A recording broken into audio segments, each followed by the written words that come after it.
The government is losing ground. The more medical witnesses they call, the worse this case is getting. Witnesses were unprepared today.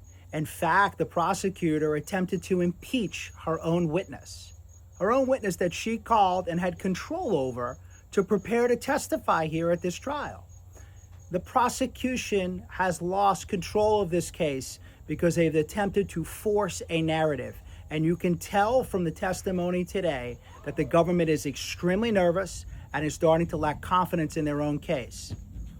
The other issue that needs to be considered, and I'm sure is being considered by a jury, is the fact that they're in a position where this jury now has watched this mother absolutely cry, and express a ton of emotion. Cold-blooded killers are not capable of such. If you think she's a sociopath, show me the empirical data that says so. We found out in today's testimony that she attempted to reach out for help.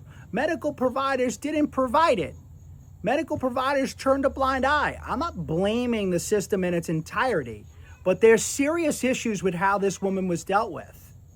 The fact that she showed so much emotion in the courtroom shows that she likely had that psychotic break at that time. And it's not the defense's burden to prove this case. It's the government's burden to prove the case beyond a reasonable doubt. That at the time, she intended to kill her children.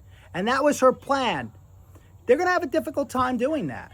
They're going to have a real difficult time. And in fact, a jury even can turn around and say, you know what? We don't care what she said to law enforcement. We don't even care if she admitted it.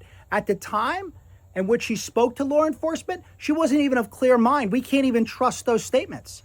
There's other evidence indicating that maybe the husband might have done it. There's other evidence indicating that other issues may have been in play. A jury, despite even the defense lawyer's position to them, may think that the government still has not proven this case beyond a reasonable doubt that murder in fact happened.